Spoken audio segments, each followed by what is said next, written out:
Thank you, everybody. My name is Doug Stephen. I'm president of CGS, TeamworkAR, and I'm really, really pleased here to have four distinguished guests.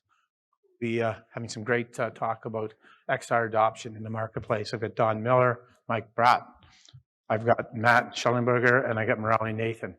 And one of the things that people ask is, how do I get ready for mixed reality in the workplace? And I'm saying it's the same thing as when people say about luck, having opportunity and preparation. And I want to talk a little bit about preparation. One of my clients is the American Red Cross. And back in 2019, they were training phlebotomists, and they're the people that take the blood of the people's arms. And they said, we want to be able to change the way we're training, because presently 100% was, instructor-led, face-to-face. And this was prior to the pandemic, and they came to us and they said, what can you do? So we worked with them, and we came across where we did group VR using the Oculus Quest and Teamwork, as well as all the equipment was digitized and was used for AR. And lo and behold, unfortunately, the pandemic hit.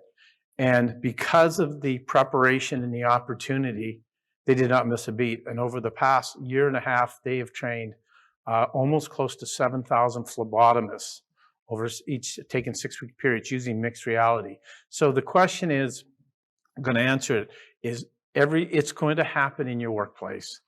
And we're saying, be prepared. It's just a matter, make sure if you're prepared, the opportunity will happen. And it's really going to be exciting today because we're going to talk about adoption of XR and how to do it successfully. Mike is going to talk a little bit about, what not to fund, but as well, he's going to talk about, who do you grow it through vendors or do you do it internally? And once you get a project, approved, we're going to have Don's going to talk about the whole process to make sure it's going to be complete. We're then going to say Matt's going to talk about how do you get buy-in. He's got a different take on things, but it's really exciting how to get buy-in in the enterprise. And then last but not least, Murali's going to talk about, a lot of people get really excited about the technology, but in a lot of cases, it's not a technology first solution.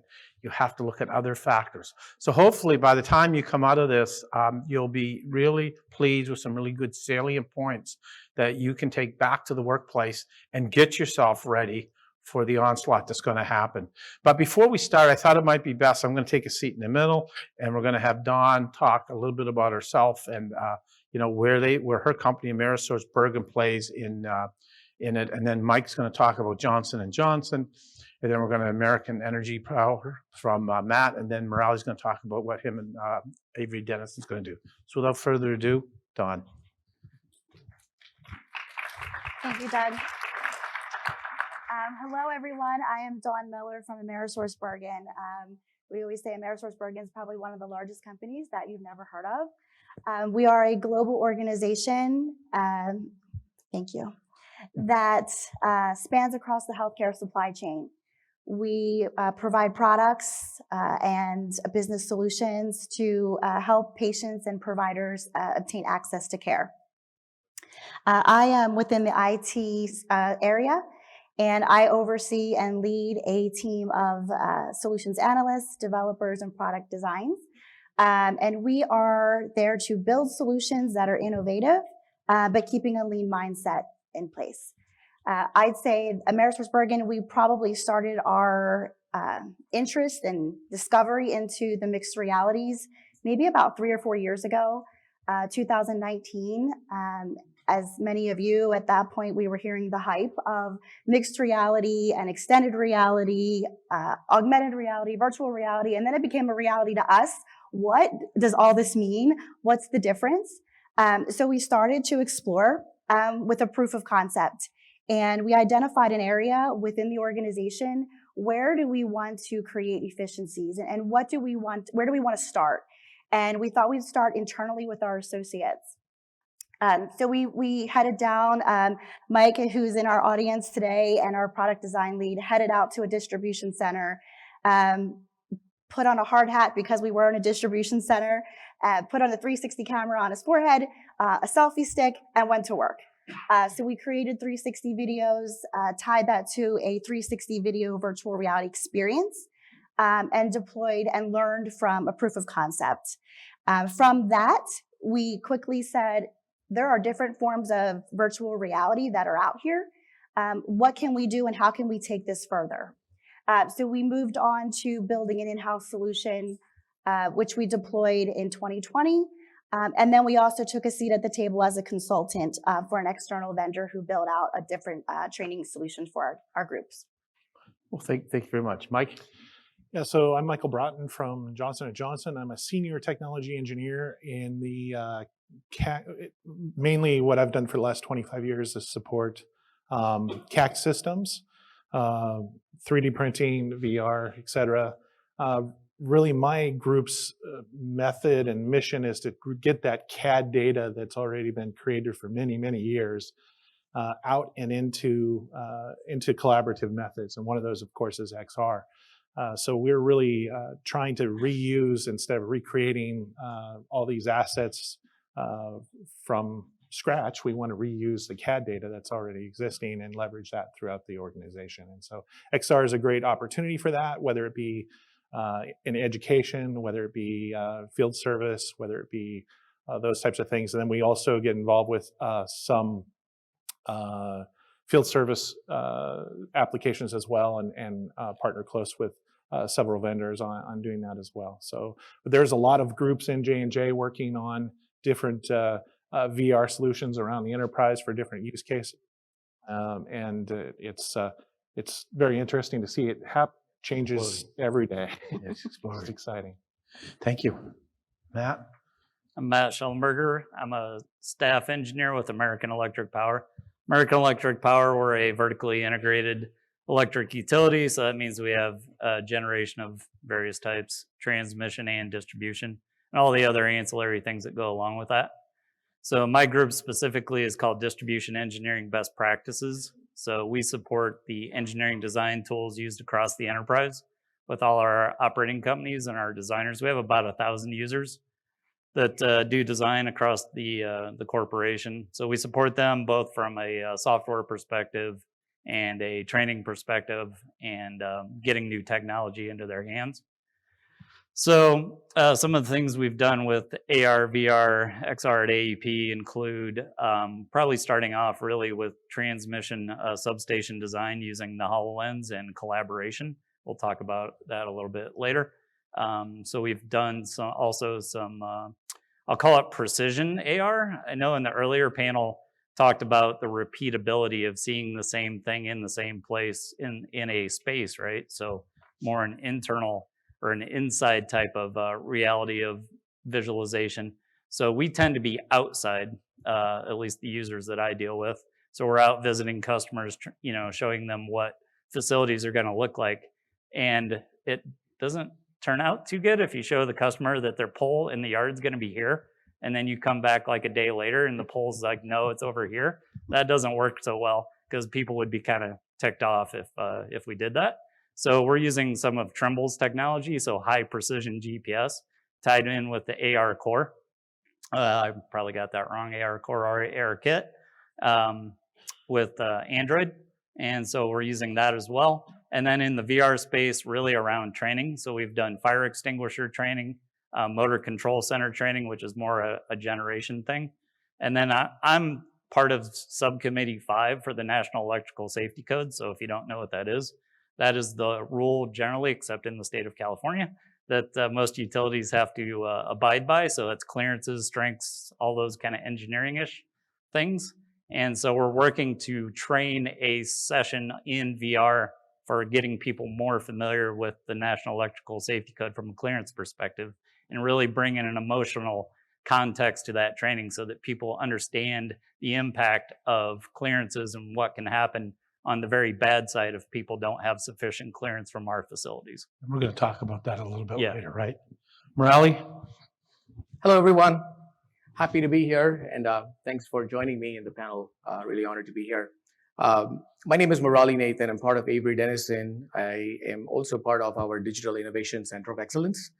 I lead digital employee experience. I also lead technology programs that relate to artificial intelligence, natural language processing, and extended reality. And our team's primary job is to absorb these types of technologies and concepts and explore them so that we can enable our businesses to exploit them for business outcomes. Some of the typical outcomes you would hear repeatedly over the session is about operational efficiency, employee training, onboarding, employee safety. Probably also hear about profitable growth in some cases. So it's a wide spectrum. Now, I was very hesitant to actually come to this session and be part of the panel, but Jeff, thank you for wherever he is. He's a good persuader, I think. He said, Murali, there's a ton of people who would like to steal the words from Don, to learn the realities of virtual reality or extended reality, because there's quite a bit of that. And we all, I think, are in the same situation one way or the other. And therefore, we are in the process of maturing, right? We are not there yet, but I'm confident that we will get there. And as we go through this, there's quite a bit of learning, and there's quite a bit of failures that we have seen ourselves. And my perspective here would be to share with all of you some of these failures. You can't avoid them, right?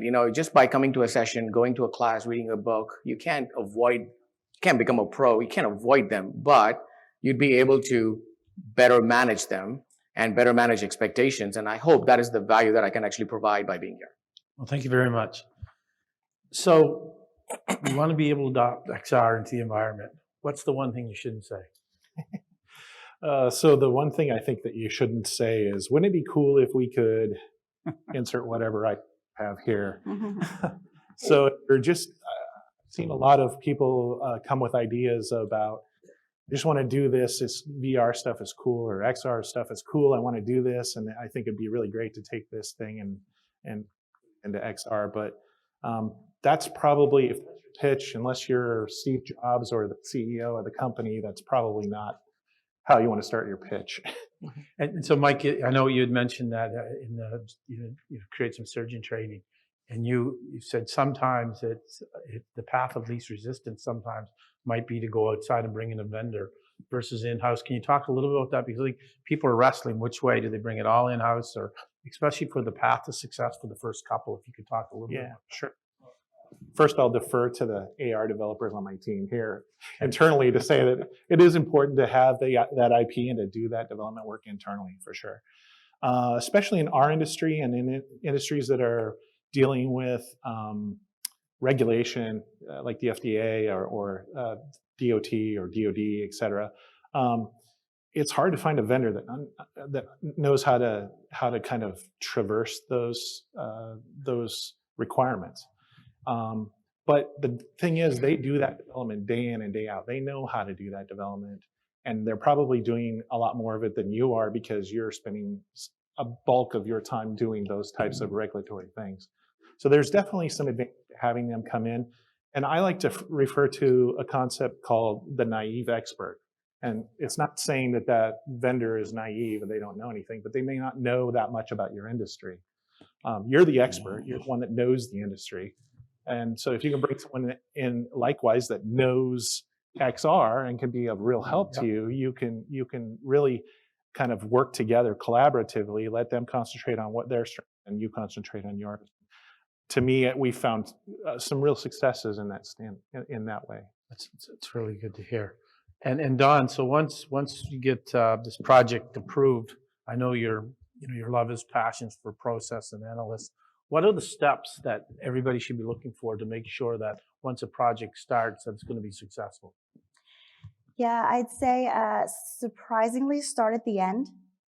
You want to reflect back, work with all of the stakeholders who might be involved, and that's extends beyond the business. Reach out to finance, work with your stakeholders that's specific to that use case that you're building.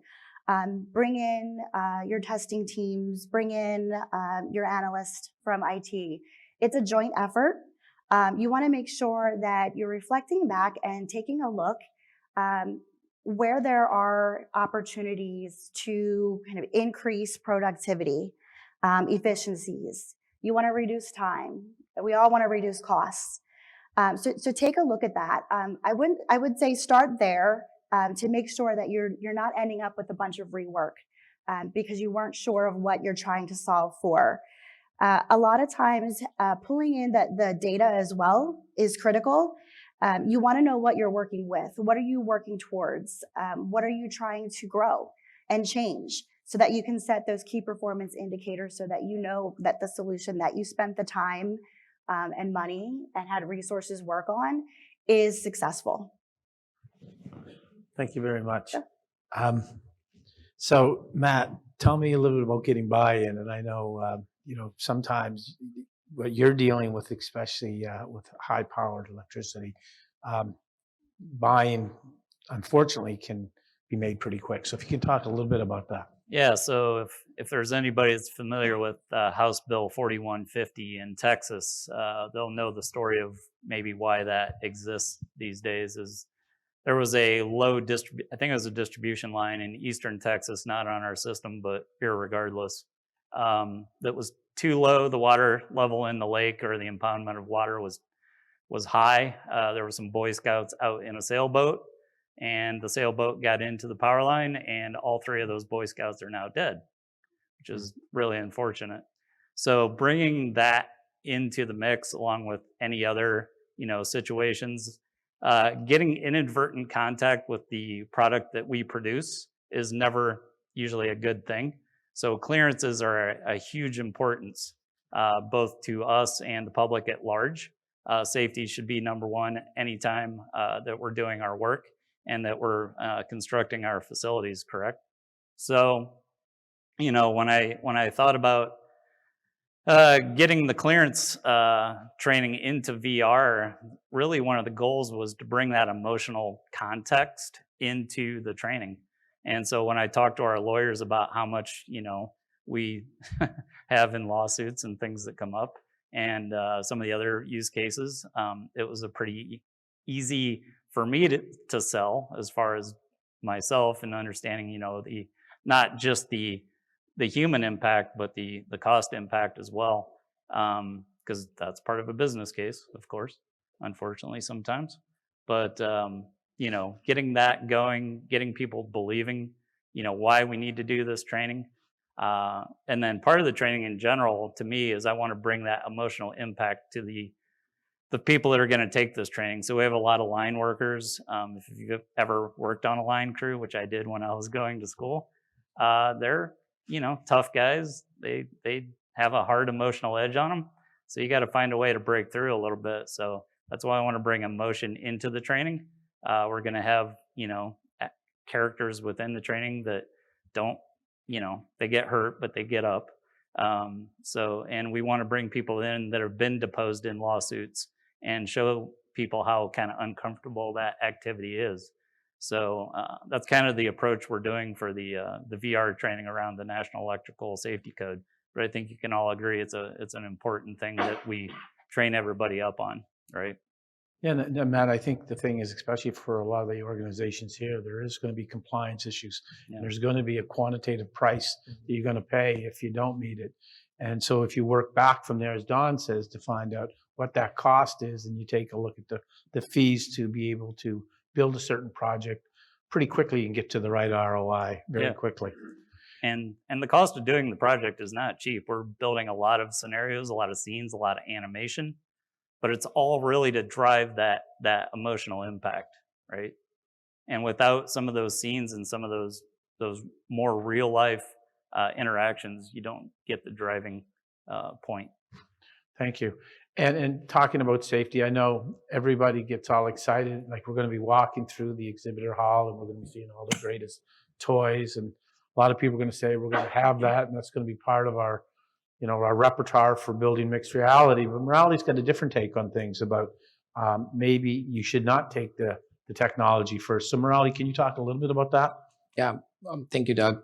And Matt, it's incredible and remarkable that you're leading with empathy, because that is exactly what we're all trained and taught when we take on any digital innovation opportunity, to lead with empathy, right? So, of course, these are all technologies that impact humans, and it's incredible. So thank you for saying that. I'm going to give you a little bit of a story here. So this is a year and a half ago, 2 years ago, the digital innovation team, we came up with the idea. It was pandemic, and so everybody was talking about, how do we build resilience and how do we sustain our business and not go out of business, become obsolete, and things like that. And so we came up with a very creative way to generate ideas in the company and to connect with business leaders for whom their business priorities were really important, right? Being able to get products out in the market to our customers was equally important as us getting supplies into our factories and stuff. So our CIO wanted us to really come up with a virtual way of getting that, and we call it a digital ideation session. We generated over 3,000 ideas over a span of a month or so by connecting with so many different organizations. And one of the things that really came to the spotlight was, could we do this? How virtually could we do some things, right? And there was, we had challenges with talent. People wouldn't show up to work because, they were falling sick, and there would be some new people taking charge, and we wouldn't be able to train them. So we would have people on the shop floor, on the factory floor, but we won't be able to, get them onboarded really quickly, and it could also result in a lot of safety issues as well. So that was one of the reasons why we all thought that, extended reality could be a really good way for us to get started. And if we can turn things around really fast, we can, while the pandemic is still happening, we can overcome some of these challenges and build some resilience in the organization. And what were we thinking? Quick is not a good word when it comes to exploring any new technology that has not been proven inside the organization. There are numerous use cases. You can actually see that in the consumer world, virtual reality is very, very popular, and consumerization drives enterprise capability, which is awesome, which is great. However, these technologies are never ready for enterprises at the start. They eventually get mature and evolve, and that's kind of where the story is going. So, I picked up some books. I went online. I watched a lot of videos. A lot of people have posted, which is great, and thank you for that learning for us. And we bought some gear. We got some HoloLenses. My team here, my colleagues here, they manage that for us. We got a whole bunch of AR, VR equipment, and we said, okay, let's go to bat with this. And we were leading with the possibility that this technology is actually going to help. We knew, wow, wouldn't this be great? So we talked. Then we showed the possibilities. We built some operator assistant guidance, the guided, SOPs and stuff like that. And people were getting excited. But the moment we took it to our factory floor, the first question was, how safe is it? So we said, what do you mean, how safe is it? Right? We purchased a HoloLens. You all know how inexpensive that can be when you buy 10, 15 of them or 20 of them, just to do an experiment. And we put it on someone, and the first thing they said is, there's no eye shield, there's no eye protection on the right? And they said, stop. Do you know what you're doing? Oh. Okay. The first thing was safety for us. There are things that are far more important to our businesses, and we lead with technology many times, not knowing what is really impactful for them. And that's one of the reasons why always we ask, and sometimes we get known for this, right? We say, oh, you have a solution, but where's the problem? So do we know what the actual problem is to solve for? And working with these people, with our business people, is really critical to see, like, who is going to use it, right? Are we putting a solution? Are we developing something for the people who are going to use it? And will this really help them? And will this help the business? I think if you lead with that, the technology will find its way. That's my experience. And just think of the thousands and thousands of dollars that could be saved if you think of that first. So good point. And it's always funny, we when we're starting to build this, a lot of people say, well, let's get a pilot. And it was Mike had a different take on that, and he says sometimes if you want to succeed, skip the pilot. So talk a little bit about that. Yeah, so I've started to kind of take this stance. If someone's coming to me with a project, or with an idea, and they want to do a proof of concept, first of all, there has to be some business. We're going to save money or save time or whatever that can be quantified. And what I like to do is kind of make them bring money, so to speak. And that's tell them, that's fine, we'll do a pilot, but if we can prove that this solves that issue, you're going to write us a check equivalent to a percentage of whatever that savings is going to be. It thins it out a little bit, but but then they have confidence that you're going to do everything to try to make sure they're successful, but also you have confidence that if it is successful, it goes on from there. I know with us, when we do that, we set up what the KPIs are going to be, the measurements, and if they're met, it just turns into a contract or an internal contract. So you aren't proving it, then having to prove again to get the money. Right. So just something that we find that you should look at beforehand. And one of the things we touched on a little bit, but Donna, everybody would like to be sitting up here and saying we're incredibly successful at everything we do, and it's not the case. But I think Don can talk about there are some value of doing a project to fail. So Don, if you can talk a little bit about that, it'd be ideal. Sure. So with our proof of concept, it was a learning experience. By no means are we an expert at building out virtual reality, but the proof of concept did allow us to define kind of what was our end goal. Did we want to connect with the audience and show them a process, or were we looking to connect with an audience to show them empathy? Were we looking to show them facial expressions? So from that, we were able to identify the different types of formats for deploying virtual reality, that being a 360 video or virtual world immersive experience. I'd also say that, we learned that you may have some of the assets that if you're looking to potentially outsource and bring in a vendor to build a solution for you, you may have some of that already. If your marketing department has images, if you have communications that could help you with your script, if you're creating a scenario where it's kind of process driven, you may already have that at your hands. So some of that can help kind of alleviate some of the fails ahead of time.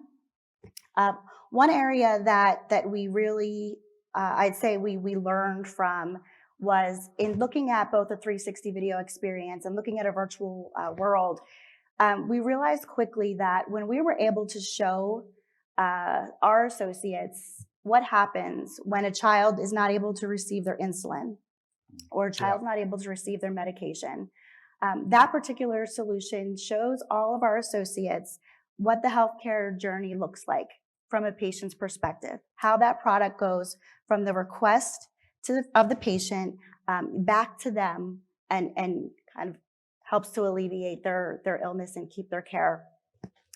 Our distribution center associates were able to go into that kind of immersive solution and have hands-on. They were able to go in versus a textbook. So in prior, it would take one single day to open a textbook and in a classroom train a distribution center associate on the manual pick process.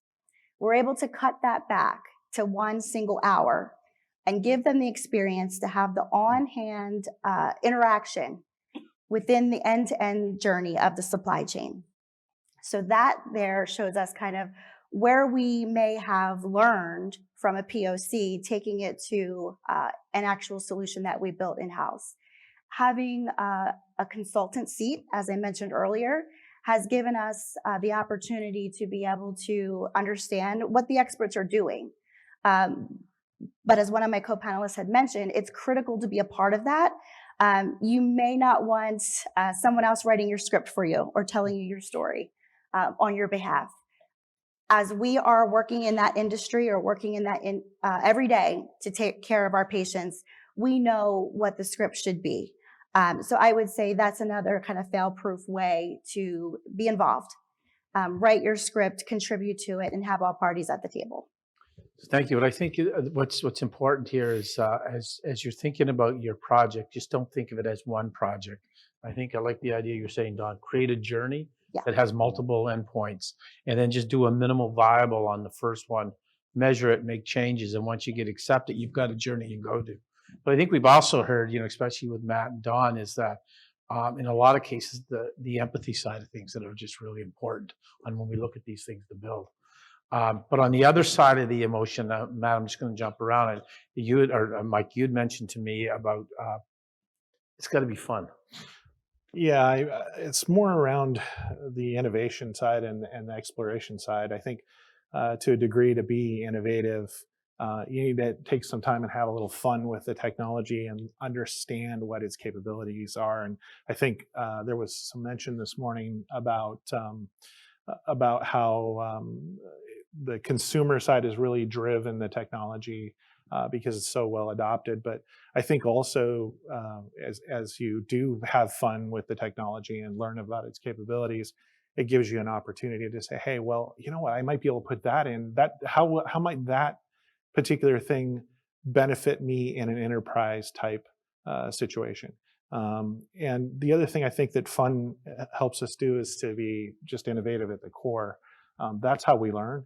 Is fun. We experiment, we test things, we have fun, and those types of activities really help us to kind of get the creative juices and cognitive wheels going. So you're never too old to have fun. I keep telling my kids and my grandkids that. So You're going to get old. I think, that kind of ties in a little bit with having fun, like how we've driven our drone program at AEP, because a lot of people are coming in with having fun at home, flying their drone around, right? And then they come to work and they're like, this makes a lot of sense to use this for a work tool as well. So fun being part of the process. I don't know that VR and AR have quite made it into that depth that drones have yet, but I think it will. Yeah. And then it'll drive the same kind of want inside the business. I mean, it's funny.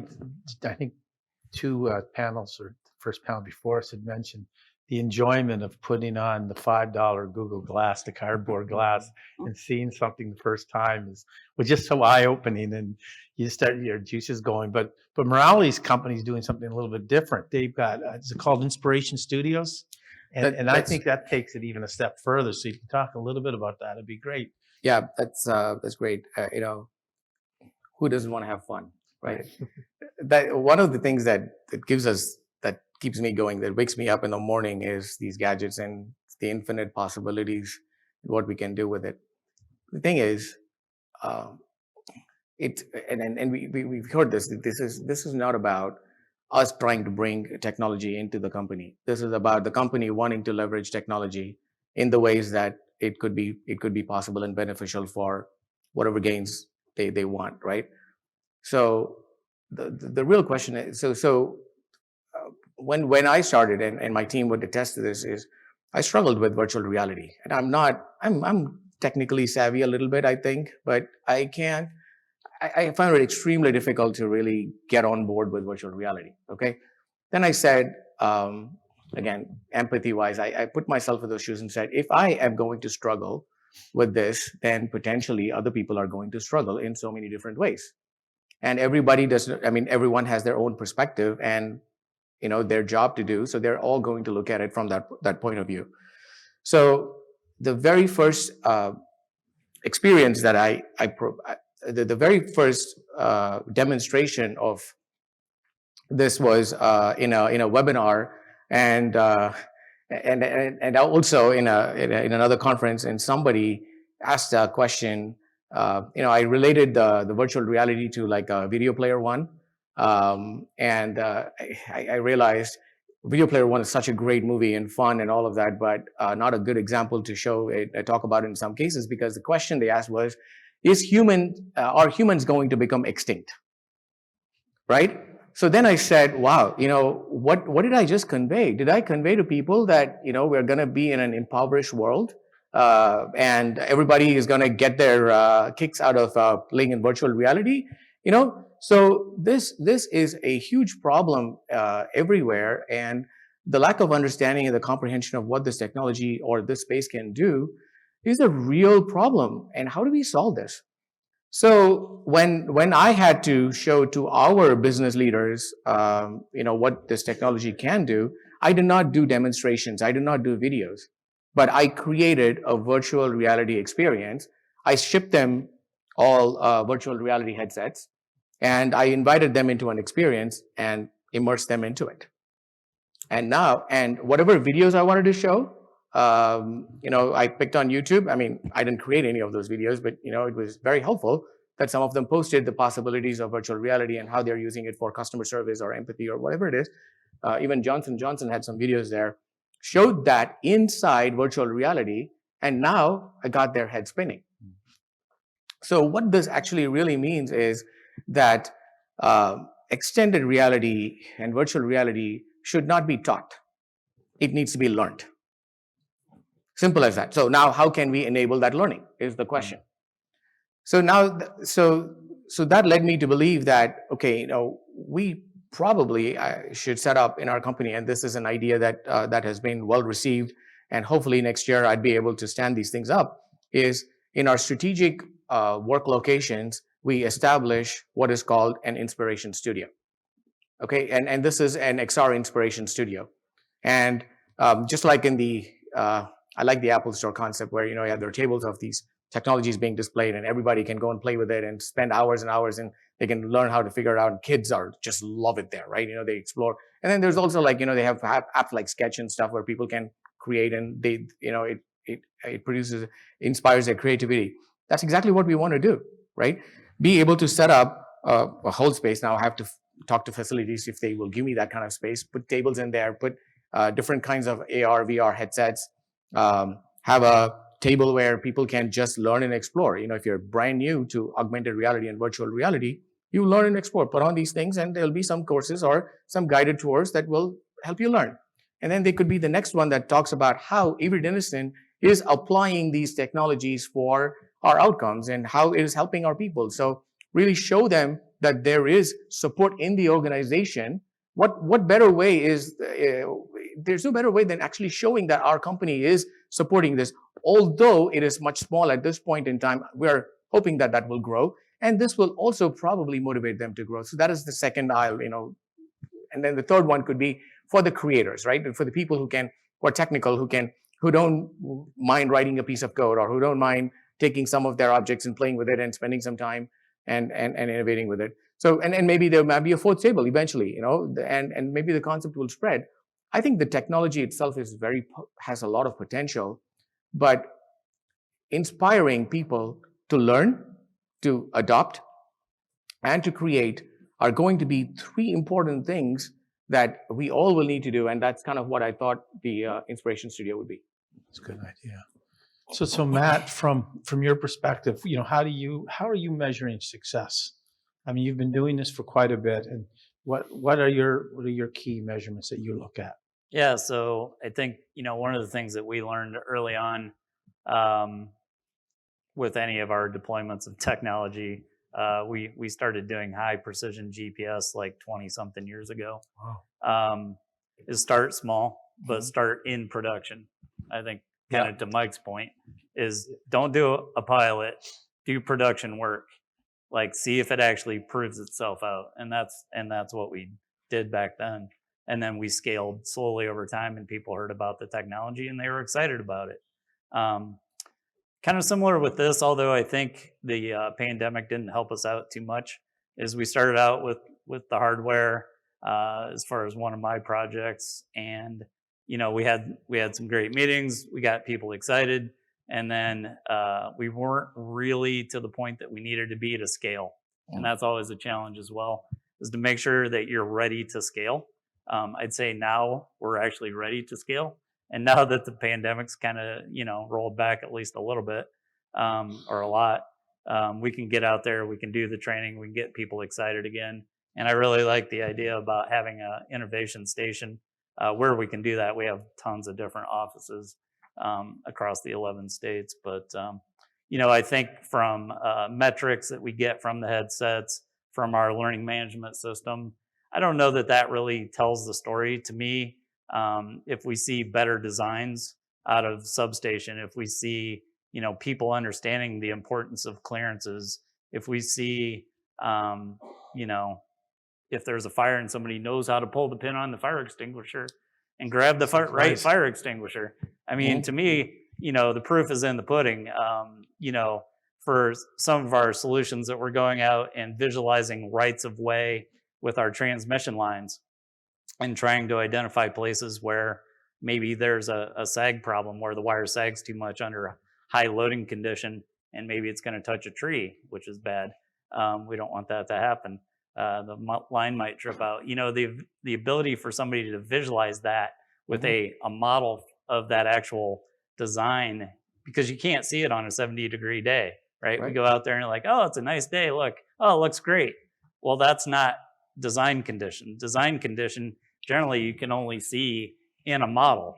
Well, let's take that model to the field with, again, that precision Trimble solution that we use, and let's visualize it and go, uh-oh, yeah, we got to fix that. That's a problem. Yep. So being able to find those solutions, and really it's avoidance more than anything. So if we end up avoiding issues, right, you see it in the end in the cost or the reduction of cost, but a lot of it's trying to do avoidance by some of the technology that we're implementing.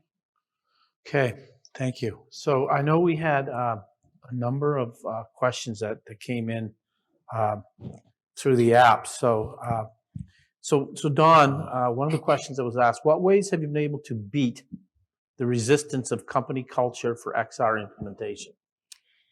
Yeah, how can you beat resistance? I'd say prove it out, justify it.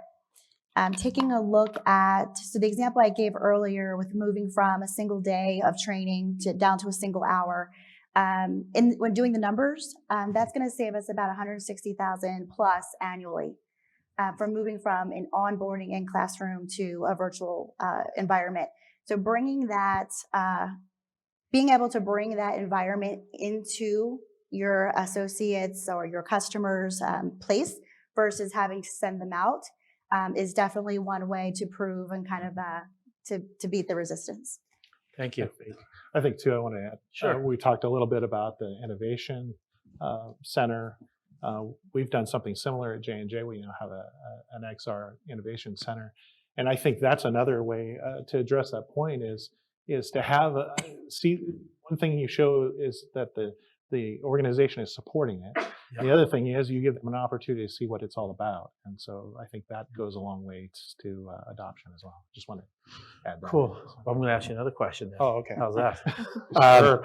So one of the things that came up with VR, AR, XR, MR, commonalities and major differences. So how do you see it? Okay, so I'm going to give I'm a CAD guy, so I'm going to give my perspective from the CAD point of view, and the way I like to explain it to engineers and folks in that realm is it's about the object that you are interacting with. In virtual reality, you have an object and you're in a simulated environment. In augmented reality, you have the object in your environment, in whatever environment you're seeing, and then mixed reality, you have the object in your environment, but it's also interacting with the environment. That's kind of how I like to look at the different ways. You guys look at that? I do too. Yeah. I'm open to correction there, but that's how I like to look at it, and that's how I like to put it. Okay, cool. Matt, I know we talked about this, but I mean, again, we talked about what are the strategies and rationalizations you can justify the costs. And I know yours is a little on the other side, but is there anything else that you might want to add to it? Yeah, just, safety, again, is a huge part at AEP. We start every meeting off with a safety contact, a culture contact. When I'm around my significant other and I'm talking about safety things, it's in her job, it's important. She's in healthcare, obviously, it's highly important there as well. But they don't beat it in like we do. Safety is a huge thing at AEP for obvious reasons. Okay, thank you, Murali. I know we talked about this, but what are, in your organization, and what are some of the challenges in AR and VR adoption? Oh, where do I start? So first of all, I think, let me start with the most important thing here. Everybody wants instant gratification. You talk to them, they think that you are the expert and you're going to solve their problem, and the problems are miraculously going to go away, and they don't have to lift a finger. And that's not a problem. We can get there. With technology, everything is possible, anything is possible. But one of the critical factors that is a barrier to entry, and I'd like to use the word barrier to entry. I'm not talking about barrier to maturity here. I'm talking about barrier to entry is lack of standardization, right? And we heard quite a bit, right? And we also heard it during the keynote speaker, the gentleman from Qualcomm spoke about it as well. You know, they're building open standards, and I think that's going to be really key, because no two people are doing the same thing the same way, right? And if we and typically in an enterprise, the businesses want to have autonomy, so they would like to go and pick the technologies or tools or solutions. So, and we want them to, but there's also at some point, we also look at economies of scale. We also look at how can we make it a shared practice in the organization? How could we make some common goals in the organization? How could we leverage, we all talked about scalability, right? The scalability aspect of it. Okay, now we've done a proof of concept. Now, what do we do next? What does it take for us to actually establish this as a practice in our organization? And if few people are speaking one computer language and a few other people are speaking another computer language, and then the devices don't coexist, right? How many devices are there that are truly enterprise ready today? You asked that question. I think this is where the opportunity for all of us is in influencing that standard, right? And I also feel like, you know, if you're all here, there's a purpose. There should be a purpose, and I think that purpose would be towards the greater good of enabling these standards, driving them, right? So, you know, where has for example, J&J been successful in, and what should be that standard? And this is what worked. Could we adopt this in another organization in a more global way? I think that level of thinking is already there. It's already started, but I think we need to do more of that, and we all could contribute to that. Okay. I had just one thing to add about adoption, and I think it's important that we can start thinking in a frictionless way. So, for instance, we could all text in the early 90s, but we had the team, you know, remember clicking 500 times so you could get the letter A. You know, XR is much in that state right now. The hardware is hard to wear. It's uncomfortable. The batteries don't last. Sometimes the user interfaces aren't very polished. But we need to try to figure out a way to make that more frictionless, and we need to find a way to make XR like the computer is disappearing with your mobile phone. We need to find a way to make XR disappear as well. So I think wanted to add that. So. One other thing is, you know, as any software, is what's in it for the user, what's in it for me.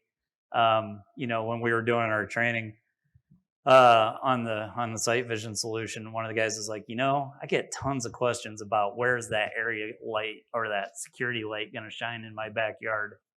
And so that's called photometrics, the calculation of how the light dissipates out of a light bulb.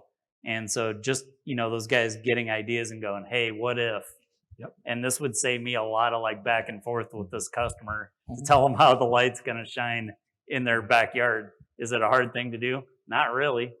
But have we fully realized it yet? Not yet, but it's one of those goals to move toward. Is somebody gives you an idea like that and everybody goes, oh yeah, that's the one to go after. So thank you. So I hope we shined a light on adoption of XR on that note. So once again, thank you very much, and I hope you found it quite informative. Thank you.